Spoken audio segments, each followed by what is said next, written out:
याद रखो अमरचंद, इतना भूला नहीं कि तुम्हारी लाल पीली आंखों से डर जान लिया। क्यों? आखिर इस बात का तुम्हारे पास सबूत क्या है? कहाँ है तुम्हारी बेटी? प्यारे दोस्तों, फिल्म इंडस्ट्री के इन फिल्मी अभिनेता को आपने बहुत सारी फिल्मों में देखा होगा, लेकिन इस जमाने के लोगों को मैं जानता हूं कि हो सकता है इनके बाई नाम वो जानते नहीं हों। दोस्तों आइए इन्हीं से जुड़ी कहानी सुनाते हैं इस वीडियो में। दोस्तों बहुत बहुत स्वागत है आप सभी का फिल्मीगढ़ पर, जहां पर आपको फिल्म और मनोरंजन जगत की जानकारियां दी जाती हैं। तो दोस्तों देर न करते हुए आइए सुनाते हैं इस अभिनेता की जीवन की कहानी।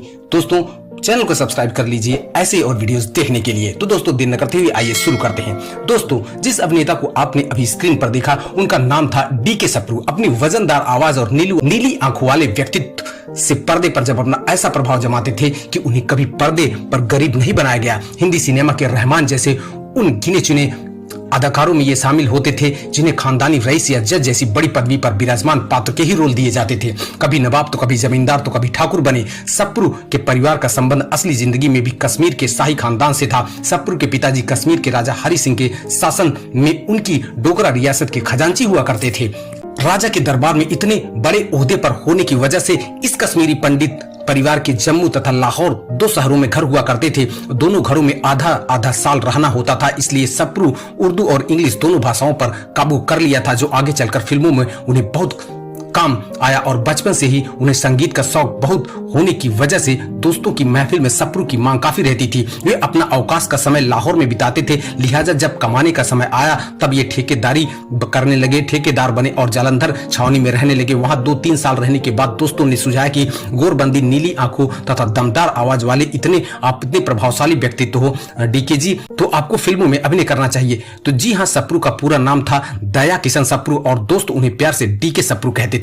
और दोस्तों की सलाह पर सप्रू चल पड़े पुणे की तरफ, लेकिन उन्होंने अपने पिताजी को यह नहीं बताया कि वो फिल्मों में काम करने के लिए पुणे जा रहे थे, क्योंकि उन दिनों नामी परिवार के लोगों के लिए सिनेमा में काम करना अपनी शान के खिलाफ समझा जाता था।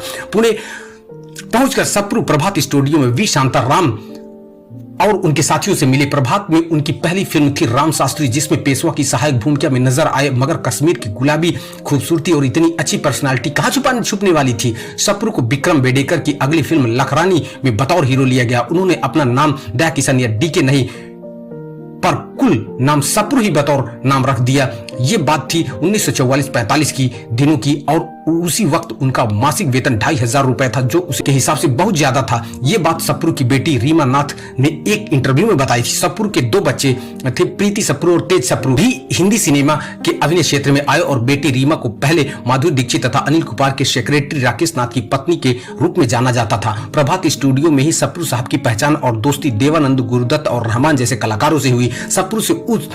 सप्रू से उन दोस्तों की दोस्ती कैसी भी निभी, इसका अंदाजा इस हीरो से चरित्र अभिनेता बनने के बाद भी उन फिल्मों के नाम से भी पता चलता है। देवानंद की काला पानी या जेल थी, प्रेम पुजारी या गैम्बलर सप्रू साहब की भूमिका याद रह जाती है। गुरुदत्त ने अपनी फिल्म साहब बीबी और गुलाम में उन्हें एक संवाद भी नहीं दिया था, फिर भी उनके निगेटिव पात्र के अनुरूप अभिनय सप्रू जी ने अपनी आंखों से किया था। और सप्रू की अन्य फिल्मों में लीडर, दिल दिया दर्द लिया, शहीद, सत्यकाम, हीर रांझा, भाई हो तो ऐसा, जंजीर, शैतान, थैला बाबू, ड्रीम गर्ल, मुक्ति, धर्मवीर, प्रतिज्ञा, रफू चक्कर, ज्योति बने ज्वाला, विश्वनाथ, कुदरत इत्यादि फिल्में हैं। डीके सप्रू जी की शादी हेमवती से हुई थी, जो खुद पृथ्वी थिएटर्स की एक खूबसूरत अभिनेत्री हुआ करती थी। सप्रू साहब को फिल्म बहादुर शाह जफर का निर्माण करना आर्थिक रूप से काफी नुकसानदेह साबित हुआ। उन्हें अपना बंगला भी बेचना पड़ा। अपनी जिंदगी के अंतिम वर्षों में उन्होंने होम्योपैथिक का अभ्यास यानी होम्योपैथिक डॉक्टर का प्रैक्टिस करना शुरू किया और लोगों को उपचार भी करते रहे, लेकिन खुद उनको कैंसर होने का समाचार वो झेल नहीं पाए। ऑपरेशन से ठीक हो जाने के बाद भी खुद को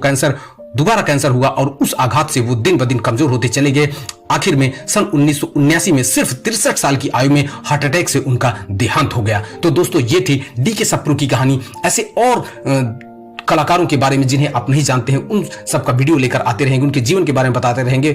दोस्तों ऐसी वीडियोस के लिए आप हमें फॉलो और सब्सक्राइब करना ना भूलें। मिलते हैं अगली वीडियो में, तब तक के लिए धन्यवाद।